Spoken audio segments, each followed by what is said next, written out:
Alright, good morning mga kapatid. Magandang umaga sa inyong lahat. I hope that you are excited this morning. Yan, alam ko na you are happy. Nakita ko yung mga reaction nyo, pagpasok nyo sa room, ano nangyari, di ba? But we want to let you know mga kapatid na although may mga improvements sa visuals or mukha siyang palamutin, all those things. Pero I want you to know na kaya natin to ginagawa is not just to make the place beautiful. Pero mawala yung mga noise at saka echo. So I hope napansin niyo, hindi na siya masyadong, di ba? Kung nung wala pa to, medyo ma-echo talaga siya, right? Medyo. So mamaya malalaman natin kapag nag-usap-usap tayo sa ano. So kapag nagsisigawan na yung mga YES diyan. So at tayong mga medyo nakatatanda, sumasakit na ang tenga. Makikita natin mamaya kung may changes. Sana meron, no? But again, maraming salamat sa contribution nyo, sa prayers nyo. We really wanna make the church beautiful, pero hindi lang yon para mas marami tayo ma-reach out, maging conducive sa worship, at yung focus natin hindi sa distractions na makikita natin sa paligid natin, kung hindi sa mensahe ni God. So, another thing, gusto ko lang din banggitin, alam nyo, the past few days, weeks has been really challenging sa buong Pilipinas. Marami po tayong lindol na hinaharap ngayon at saka yung nakaraang bagyo na nakasira sa maraming property at naka-affect sa maraming tao na nakita natin. And huwag tayong tumigil sa pagdadasal mga kapatid. Napakahalaga na habang maraming nangyayari sa paligid, hindi tayo tumitigil magdasal. Wag tayo, hindi lang sa tayo wag tumigil, pero wag tayong mapagod. Kasi minsan nakakapagod kapag ang daming problema, ang daming sitwasyon, tapos sabay-sabay siya lahat, right? Wag tayong mapagod, wag din tayong matakot kasi hindi tayo pababayaan ng Panginoon. Alam natin na ang lahat ng mga nangyayari, hindi siya nangyari dahil walang control si God. Alam niya at gagawin niya ang tama at yung naaayon sa mga plano at direksyon niya. Having said that, importante rin na patuloy tayong maghanda. Diba? Yun ang mahalaga na meron tayong paghahanda na ginagawa. In case man na merong mga emergency na kailangan nating harapin. So, hindi nawawala yung parte natin. Hindi lang tayo magdadasal, pero maghahanda rin tayo kasi yun ang gusto ni God para sa atin. Kasi kapag tayo handa, kapag maraming mga challenges o sakuna or kung ano man, makakatulong tayo sa iba. Di ba? Yun ang magandang direksyon na pwede nating pag-isipan. And kami po sa leadership sa sector, we're thinking na maghanda din later on sa mga fire drills, earthquake drills, di ba? Para ready tayo in case meron man na mangyari habang tayo ay nasa pag-gather ngayon. So, yun lang, gusto ko lang unahan yun kasi syempre, minsan kailangan din natin ma-set yung mga isip at puso natin, lalo na kapag marami yung nangyayari sa paligid natin. Amen? So, how are you doing? I hope you're doing great. Kagabi, gusto ko lang din i-lift up at i-encourage itong nag-study ng Bible na to, si Shai. Alam niyo, kagabi, we had a chance to spend time with Shai and Stephen. I'm really, kami mag-asawa, we're really proud sa dalawa na to kasi yung mga decisions na tinitake nila are very mature. And let's pray for them kasi si Shai malapit na siyang maging disciple. Dalawang study na lang and sabi nga niya, hindi na ako makapaghintay. Pwede ba ngayon na? But she's really excited. Let's pray for her. Talagang si God gumagalaw siya. So kahit na again kahit na maraming challenges, hindi mawawala yung encouragement ni God sa atin. Masaya ako na makita rin si Tita Selly, yung mga kapatid natin, di ba? Thank you so much. We miss you, Tita Selly. Yung mga kaibigan namin na nandirito, mga kapitbahay, grateful to have you with us. I pray na ihanda nyo rin yung puso nyo at isipan nyo sa mga mensahe na maririnig nyo ngayong umaga. So, palakpakan natin at pasalamatan yung first half ng service. Di ba? Derek really prepared us and reminded us. Crucial talaga yung love sa ginagawa natin. And si TJ naman, reminded us to really give, part talaga siya ng ministry natin to give. And kanina si Kalay, she opened up with a great passage to prepare our hearts, as we start our service. So, please join me sa isang panalangin and then punta na tayo agad sa lesson natin. So, ang lesson ko ay about 2 hours. So, at least may oras pa tayo mamaya. So, Let's pray.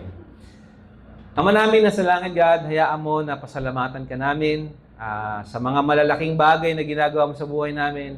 Even sa maliliit, God, naramdam namin sa bawat araw. Tulungan mo kami na magkaroon ng bukas na pag-iisip at bukas na puso, God, habang pinakikinggan at pakikinggan namin ang inyong salita. Naway, hindi po ang aming kakulangan, ang aming kasalanan, ako particularly, my faults, my weaknesses, God, yung pipigil para maipahayag ang mensahe na kailangan naming marinig, God. Dahil sa panahon na kung saan mas magandang makinig ng nakakatawa, mas nakaka-uplift ng soul, Father, it's easy to forget na part of truth is yung words that may hurt us, words that may challenge us, words that may humble us, but in the end leads to life and not destruction. May your words be preached this morning. Patuloy niyong gabayan ang bawat isa ang aming mga pamilya, ang aming mga kapatid na wala dito, God. I pray na kami bilang isang buong simbahan, God, sa buong Pilipinas, sa buong mundo ay patuloy na magsamba at magtiwala sa kakayahan mo at kapangyarihan mo, God. May your words be preached and bless this message today. We love you, Lord. In Christ's name we pray. Amen. Wala tayong slides, but the title of our message for today is The Lies That Destroy versus the Truth That Saves.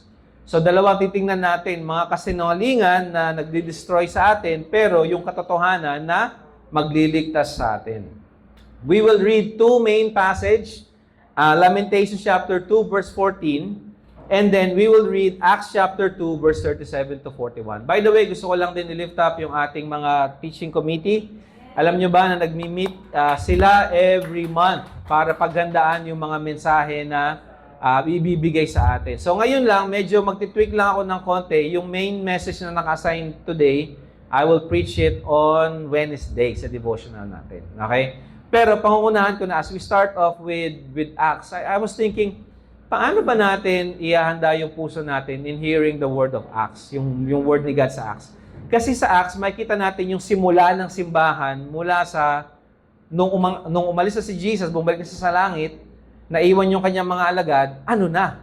So makikita natin yung simula, makikita natin kung paano sila nag-grow, yung mga challenges na hinarap nila, at kung paano yung Espiritu ng Diyos na pinangako ni Jesus, siya ang nagbigay ng power sa simbahan para lumago, tumatag, at maipahayag yung salita ng Diyos.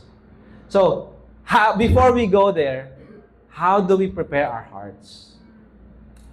Ako personally, I love movies. Sino sa inyo ang gustong pelikula, gustong-gusto niyo yung movies, di ba? Yung mga kabataan natin, mga series na sila, mga Korean novela, di ba? Mga ganun na sila. Pero tayo mga oldies, di ba? We love movies. Ako, I remember nung ang first memory ko ng cinema was sa may Mandaluyong, kasi taga Mandaluyong po kami. So, sa tabi ng Arellano, meron dong isang cinema. So, I remember my father, I think di ko lang kung lahat kami or kami dalawa lang, pumunta kami ng sinehan, and pagpasok ko, sabi ko, oh, grabe! Ano to? Di ba? Kasi ang laki ng screen.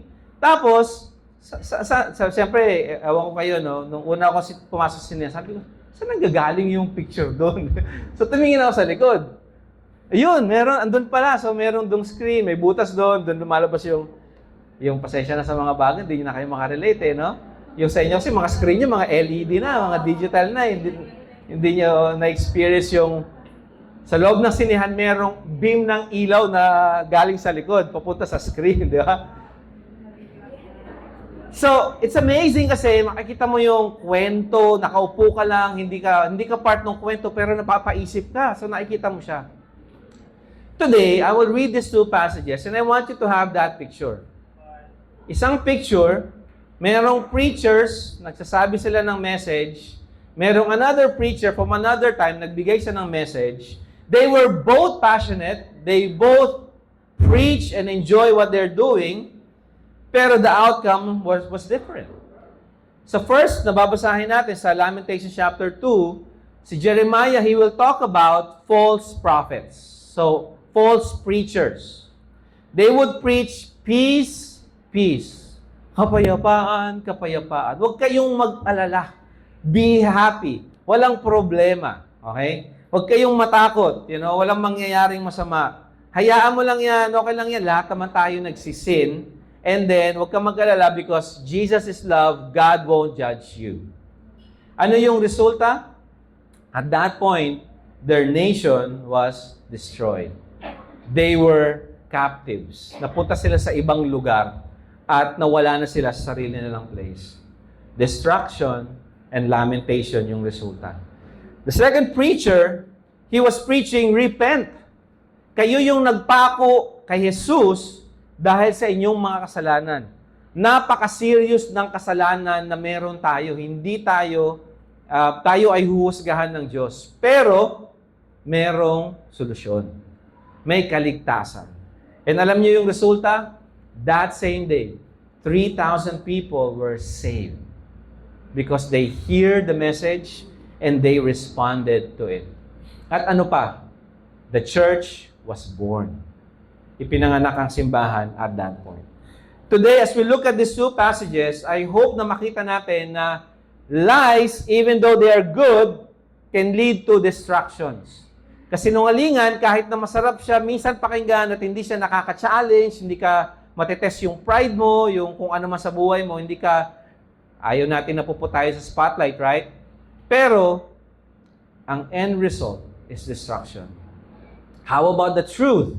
Kahit minsan masakit ang katotohanan, minsan nakakababa ng sarili kasi makita mo may, 'di ba, na-expose yung sarili mo, right?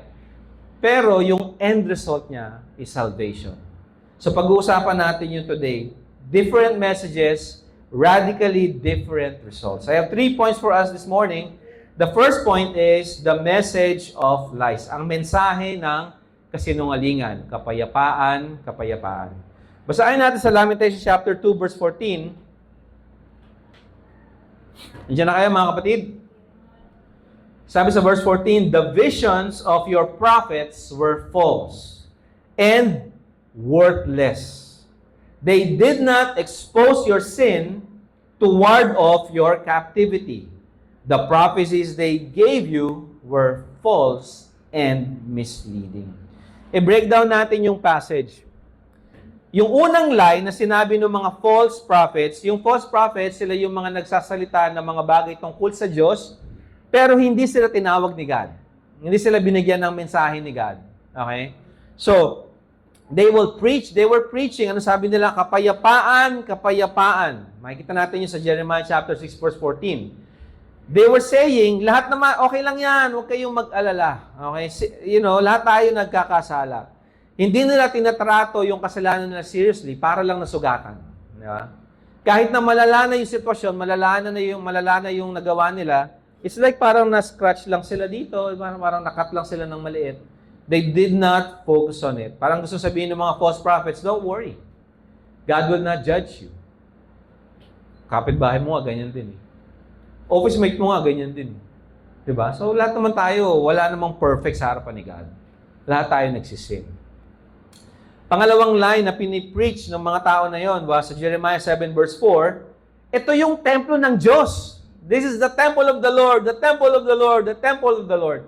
It's like saying, tignan mo nga, ganda nga ng upo mo sa simbahan ni God. So you're okay. Imagine mo nga yung mga tao sa labas yan, di nga na sila nag-church. Ikaw nga, andyan dyan. They said, yung religious activity is equal to right standing kay God. As long as nagpe-pray ka, nagre-read ka ng Bible, umupo ka sa church, umattend ka tuwing Sunday, nagbibigay ka ng contribution or whatever, you're okay sa harapan ni God. That's the second lie that they were preaching. And I will tell you why it is a lie, okay? Pangatlong lie, sa Jeremiah 23:23 and even Ezekiel chapter 8 verse 12, God doesn't see. Hindi nakikita ni God. Wala nang pakialam si God kasi, itong mundo na to, puro makasalanan to, so wala nang pakialam si God. Iniwanan na niya na to, and etc., etc. They look at God as if walang pakialam si God, isa siyang malayong Diyos at hindi siya involved sa buhay natin. What you do personally on your own private rooms, it doesn't matter. God is too far away para pansinin ka pa. Ang dami nang iniisip ni God, ikaw pa ba, sasama ka pa ba niya? What made these messages appealing, mga kapatid? Well, I think number one, it's comfortable, right? It's comfortable to just sit in the church na wala naman nagtatanong sa'yo, bro, stuck ka na ka talaga. You know, when I see you, sorry, pero when I see you, are you sad? Diba? It's hard when people confront us kapag merong kailangan i-confront. Sino sa atin dito yung pag-guilty hindi mo maitago? Di ba? You know, I mean, pag you're not really okay, you're not okay. So I'm assuming lahat tayo kapag guilty tayo, magaling tayo magtago. Okay? Deceitful pala tayo, okay?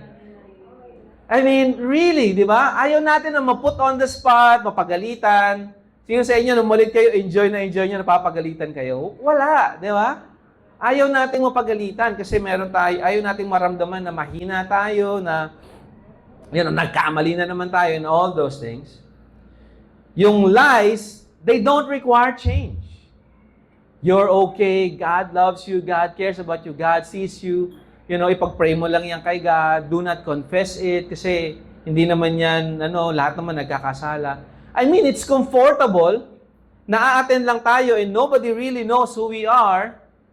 At wala silang pakialam kung nagnakaw ka ba dito, kung part ka ba nung ghost project dyan, or, I mean, people will really not care. And that is convenient. Kasi you will feel spiritual by going to church, pero if nobody knows what's really going on within your heart, within your mind, they will just see you there sitting, smiling, giving. Nakaka-deceive siya, kapatid. And for Israel, during that time, they were doing business, they were doing their things, and pupunta yung prophet and they will tell, pinabayaan nyo na ang relasyon nyo kay God, you know, sa mga bahay nyo, may mga kanya-kanya kayong Diyos-Diyosan, di ba? May mga kanya-kanya kayong sinasamba, hindi yan tama sa harapan ng Diyos, you know, parurusahan tayo sa mga ginagawa natin. And then, di ba, sino gusto makarinig doon araw-araw? Na mayroong sumisigaw doon at nagsasabing, mali ang ginagawa nyo, hindi tama yan. Pag hindi nyo yung tinigil, mapupunta kayo sa impyerno. O kaya, sisirain ng Diyos, lilipulin tayo ng Diyos. Kaya kawawa din yung mga prophets eh. Alam nyo ba si Jeremiah, ano yung nickname niya? Alam nyo yung nickname ni Jeremiah? The Crying Prophet. I don't want to be like Jeremiah in the sense na ganito Nagpipreach siya, walang nakikinig, tapos nawala yung nation nung nagpipreach siya. So in short, para siyang preacher, walang nakikinig, na-dissolve yung church. I don't want to be like that. I don't want to be a church where somebody will keep on preaching and then lalabas tayo sa bahay, sa service, uuwi tayo, and then babalik lang tayo sa mundo natin. Okay tayo sa church, hindi tayo okay sa labas. Lies are convenient, they're comfortable, wala kang kailangang isuko na control sa buhay mo kasi hindi mo kailangan harapin yung kasalanan mo. Hindi yun yung maganda at gusto ni God para sa atin. Lies will not wound your pride. Hindi mo kailangan maging humble kasi wala naman nakakaalam. You're just saying, God will forgive me, God knows and understand who I am. The problem is, sabi nga doon sa passage na binasa natin, they did not expose your sin. Yung mga false prophets, they did not talk about the sins. They just said, peace, peace. Okay lang yan. You're worshiping. Ang ganda ng temple, di ba? Punta ka lang dyan. Magdasal ka dyan, mag-alay ka dyan, and then you'll be okay. The problem is, the false messages never address the real sin. Tinakpan lang yung mga sin. Para lang mag-continue yung buhay natin. Kasi kung merong mensahe na mahirap pakinggan, syempre, yung mga tao, mag-iisip sila ng paraan para mas makinig na magandang mensahe. About love, about peace, about things like that. Since we're not exposed, it was not confessed, it was not dealt, there was never a forgiveness na naramdaman nila because they were never humble before God. Ang sabi ng passage, pwede sanang ma-avoid yung captivity. Pwede sana siyang maiwasan. Hindi siya plano ng Diyos na pumunta sila sa captivity. Ang plano niya is bigyan sila ng magandang lupain, i-bless ang buhay nila, maging malapit sila sa Diyos, at maging gabay sila ng mundo. Yun ang plano ni God.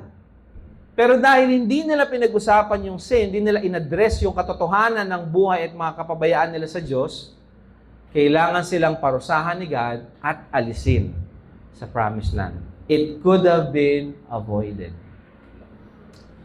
What really struck me nung pinag-aaralan ko to is this. Nung sinulat yung Lamentations, para na lang siyang reflection. Kasi wala na, tapos na. Wala nang Israel.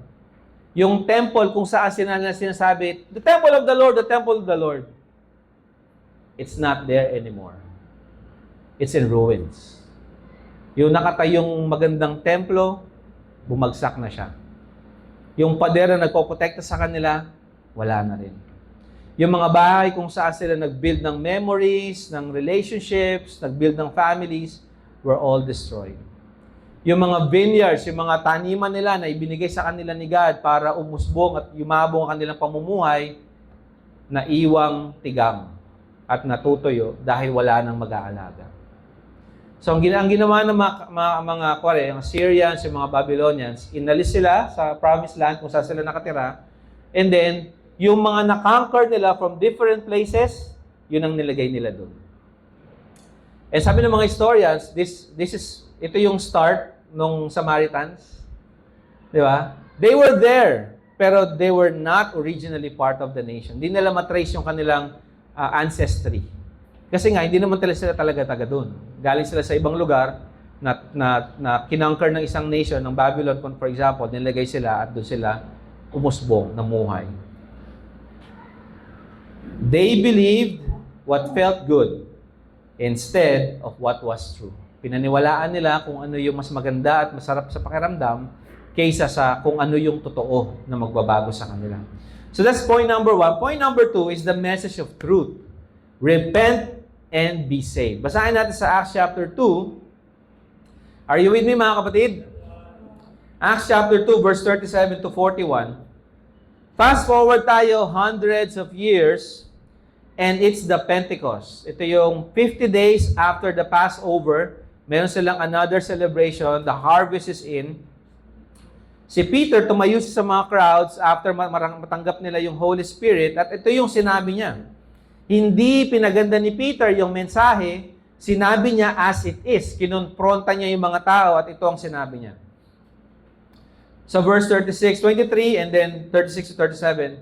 This man was handed over to you by God's deliberate plan and foreknowledge, and you, with the help of wicked men, put him to death by nailing him in the cross. Grabe, no?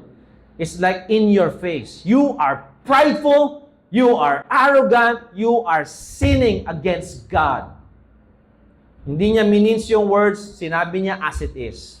Yun ang sabi niya, itong tao na to, binigay sila itong si Jesus binigay sa inyo, dahil plano ng Diyos. Kayo, kasama ng mga masasamang tao na to, pinako niyo siya sa krus. Kayo ang may sala sa nangyari kay Jesus. Sabi sa verse 36, Therefore, let all Israel be assured of this, God has made this Jesus, whom you crucified, both Lord and Messiah. When the people heard this, they were cut to the heart and said to Peter and to other disciples, Brothers, what shall we do? Na-convict sila, nakat yung heart nila, na-realize nila yung sin, and then, anong natural na response nila? So, anong gagawin ko ngayon? Oo nga, ako nga yun. Tinignan ko si Jesus, pinagtawanan ko siya. Kaala ko, isa lang siyang ordinaryong tao na napakabait lang o mabuting guro. Yung pala siya pala talaga yung hiniintay ko, Panginoon. At ako pa yung nagpako. Siya yung hiniintay ko magliligtas sa akin. Ako pa yung nagpako sa kanya on the cross. Ang reaction nila was, anong pwede kong gawin? Naniniwala ako, even sa lugar na to, walang sino man sa atin dito na napakasama na ini-enjoy natin lahat ng kasama ang ginagawa natin. Pero kung hindi natin siya pag-uusapan, hindi tayo makukonfronta, hindi natin ma-realize, mali pala talaga siya. pornography, immorality, lust, gossip, and all those things, hindi talaga siya tama. Hindi talaga siya makakatulong sa kaluluwa ko. Wasting our times sa mga walang kwentang mga bagay, doom scrolling, guilty ako dito, di ba? Some of us maybe, ang problema natin is not drug addiction, but gaming addiction. We don't have time for each other. We spend too much time playing these games na paulit-ulit lang naman, na niloloko lang tayo at nauulit lang siya kapag nag-fail tayo. Causing us to be frustrated, to be angry, wasting our times, our relationship with each other. Why not give it up? Why not give it up? Why not give those things up? At tignan mo kung anong mangyayari kapag na-free up yung utak mo at puso mo at oras mo sa mga bagay na nakasisira sa'yo. You will see the difference. So si Peter, he confronted the people. Sabi niya, ano yung truth number 1 niya? Seryoso yung kasalanan natin, mga kapatid. Gumising tayo. Hindi peace, peace. Yes, God is peace. God wants us to have peace only if we address our sins. Kapag inopen mo yung heart mo, yung sin mo, then you will receive the peace that transcends understanding. Kasi hindi ka kinukumpronta para dumiretso ka sa impyerno. Kinukumpronta ka para mapunta ka sa langit. Nakita niyo yung difference? That's the difference of the truth of God's words. It confronts us of our sins so that we can repent, be refreshed, and eventually meet with God in heaven. Kagabi sa conversations namin nila siya and Stephen, nakita namin yung picture na we are being married to God.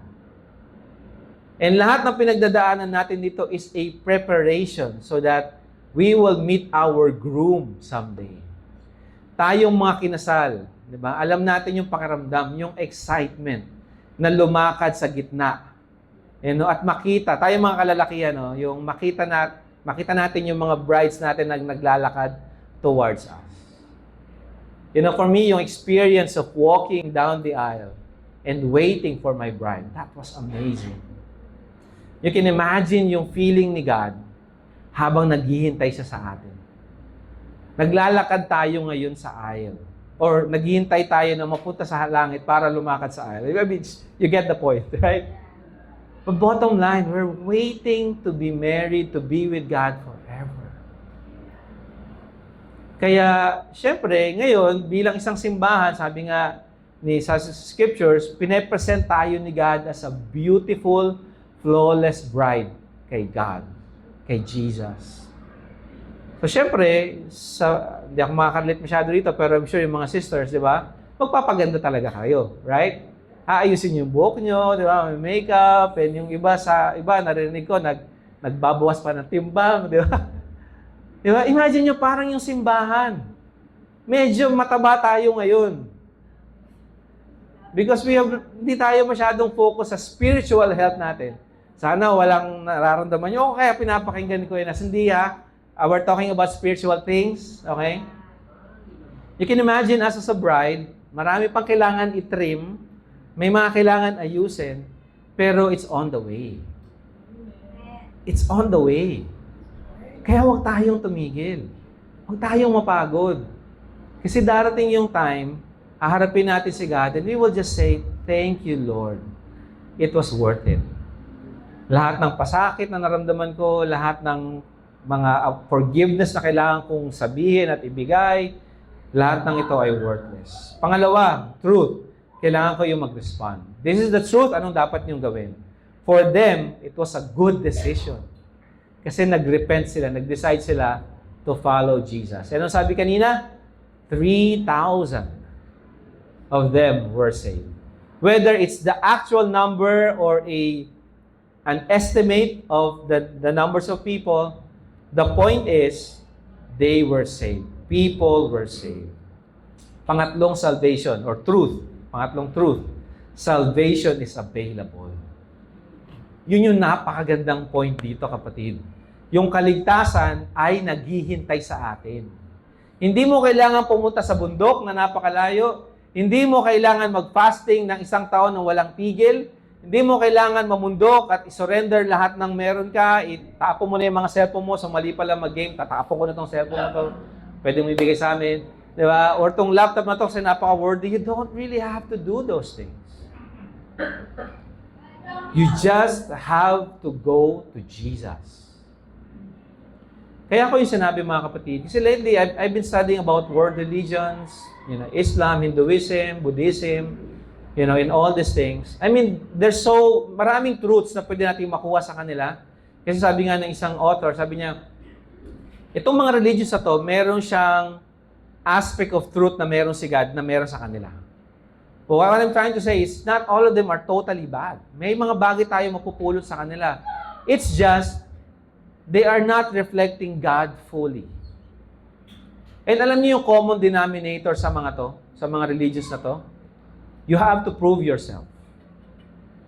Sa isang religion, you have to pray the right prayers, the right time of prayer.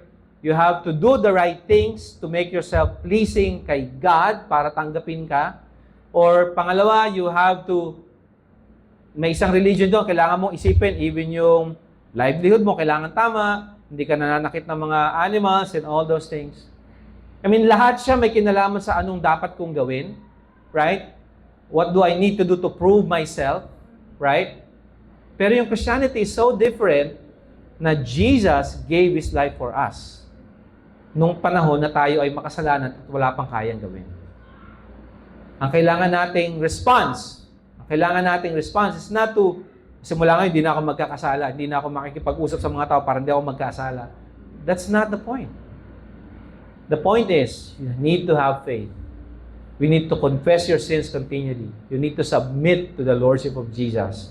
And salvation is present. Kanina, yung lies were comfortable, di ba? Kasi hindi ka madidil, hindi ka ma-address, di ba? Walang magbabago. What made the truth different? Number one, kailangan harapin mo yung kasalanan mo honestly. Kailangan harapin mo siya and call it as it is. I am prideful. I have been arrogant. I have hurt many people with my words and action. I am sorry and I want to repent. No sugarcoating. We have to deal with them, address it clearly. Pangalawa, we need to repent. Repent is not, hindi tayo kukuha ng latigo, hahampas natin sa likod natin para patawad tayo sa kasalanan natin. It will not work that way. Kahit ibigay mo pa yung buhay mo, your sin will still be there. You need Jesus to forgive your sins. Kailangan natin si Jesus. Kailangan natin mag-repent. Kailangan magbago yung pag-iisip natin at ibigay natin sa Diyos at mamuhay ng tama. Kailangan natin mag-change. Receive forgiveness. It's difficult kasi, it's good. It's awesome to receive forgiveness. Pero it's difficult kasi, sino ba sa inyo ang magaling mag-sorry? Sino ba sa atin dito, automatic pa nagkamali tayo, ramdam talaga natin agad, and then, ang unang bibig natin, sorry. Hindi. Ikaw kasi. Ikaw kasi ginalit mo ko eh. Di ba? Tinuturo pa natin yung kasawa natin o ibang tao. Instead of just saying, I made the wrong decision. I reacted wrongly. I hurt you. I apologize. I'm sorry. And then be transformed. Kasi unlike doon sa una, wala talagang kailangan gawin. Just punta ulit sa church. Wala man nakakalam. Gawin mo yung dapat mong gawin. Ikaw lang naman nakakakita. Diba? Hindi mo naman kailangan sabihin. Ito, kailangan mo siyang sabihin. Kailangan mo siyang i-address. So that you would feel real peace, real hope. Ang glorious outcome nito, mga kapatid, was that day, sa verse 41, those who accepted this message were baptized and about 3,000 were added to that number that day. My favorite passage was the passage before it. Sabi ni Peter, repent and be baptized, all of you, for the forgiveness of sins. Yung promise na to, hindi lang sa inyo, kung hindi your children and to those who are far off. Yung promise, hindi na iiwan sa mga tao lang na nakinig that day. Yung promise, pinag-uusapan pa natin hanggang ngayon. At kahit wala na tayo, pag-uusapan pa rin to ng mga anak natin. Kasi yun ang mensahe ng repentance. Yun ang pag-asa ng kaligtasan na nanggaling sa Diyos. Hindi sa sariling gawa at invento ng tao, sa sariling idea ng mga tao, kung hindi galing sa Diyos. As we close out, mga kapatid, you have a choice before you. Meron kang choice. Do you want to continually listen to the lies of the world? Yung sinasabi ng mundo sa atin, lang yan. Dapat maniwala ka dito, dapat tanggapin mo to, dapat tanggapin mo yan. Kasi lahat kami tinatanggap namin. Pag hindi mo yan tinanggap, bigot ka, or racist ka, or whatever. Will we continually listen to the lies of the world, or even the lies na Satan is bringing in our hearts, and walang magbabago sa atin? Everything will still be the same. Or, will we accept the message na kahit mahirap, kahit hindi madali, siya yung magbabago ng buhay natin? Gusto ko kayong i-remind na yung outcome is very clear. Those who listen to this message, they lost their nation. They lost their identity. And many of them did not make it nung nilipat sila sa Babylon. Only a few were chosen compared sa milyong-milyong mga tao na nabubuhay no sa Israel. God will not tolerate sin. He will address it. And I don't want to be in this place. You don't want to be in the place na huhusgahan tayo ni God righteously. You want to be in a place na even if you don't deserve it, diba? You don't deserve it, you're still there. Because you accepted the truth. Hindi truth mo, hindi truth ng iba, hindi truth ng sinasabi ng mga tao sa paligid mo, kung hindi yung truth ng Word ni God, and so save yourself. Darating yung time, matatapos ang lahat, makakasama natin si God, and we will say, it's worth it. Everything is worth it. So, will you follow the feel-good false gospel? Or will you follow the difficult, challenging, pero life-changing word ni God? You have a choice. Repent and be saved. This is a message for us. Sa ating mga disciples, nakita ko kanina, I want to lift up yung mga kapatid natin na talagang yung mga nag-first year, maraming salamat sa inyo, di ba? First year, you made it, di ba? Unti-unti na yan, kayong matakot, keep moving forward. Yung iba sa atin, like si Kuya Edgar ba, 33? 33. 3 dekada. Continually walking, mga kapatid, sa mga older disciples, kasi matatapos din ang ating karera. And we will celebrate when that happens. So, some practicals, if there are things na kailangan mong ilabas ngayon, kapatid, huwag kang matakot. We are not here to judge each other. There is a judge for our sins. Ang kailangan natin, to confess our sins to one another, and, anong gagawin? Post it on Facebook. Or, alam mo, may nabalitaan ako, may isang tao sa ganito, ganyan. No. Confess and pray for each other. Pray for each other. If you feel indignant sa sin na narinig mo sa kapatid mo, sana pakitingnan mo rin muna yung puso mo. If there are things na kailangan mo rin ipag-repent. If you want to be indignant, be indignant. Pero admit that you also have a sin to confess. Kasi that humbles you. Hindi mo makukuha yung role ng judge, lawmaker, judge, and executioner. Kasi ikaw din mismo, you are humbled before God. Confess your sins. If there are something that you need to be open about, pull a brother, pull a sister. Take this time to be with God, to repent and be saved. The challenge, the message is not comfortable. It will wound our pride. It requires us to surrender. Pero it will save us. And that's awesome. So, which message will you listen?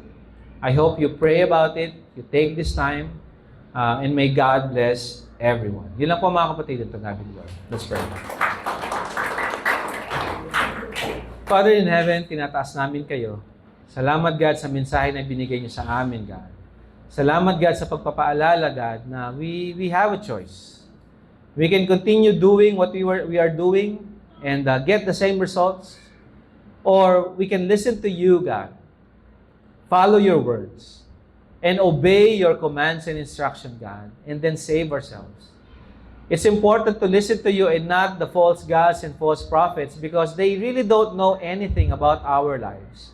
Yung mga false god, they cannot speak, they cannot help themselves, they can be burned, they can be thrown away, Father. Pero you are alive. You see us from the beginning until the end. Help us to stay faithful to you. Mahal namin kayo, God. Salamat sa Panginoong Hesus na nagbigay ng daan para nandito kami at sa relasyon na meron kami sa Kanya at sa inyo, Father. Thank you for your Spirit that moves in us, that talks to us, God. Help us to listen and obey. We love you, Lord. In Christ we pray.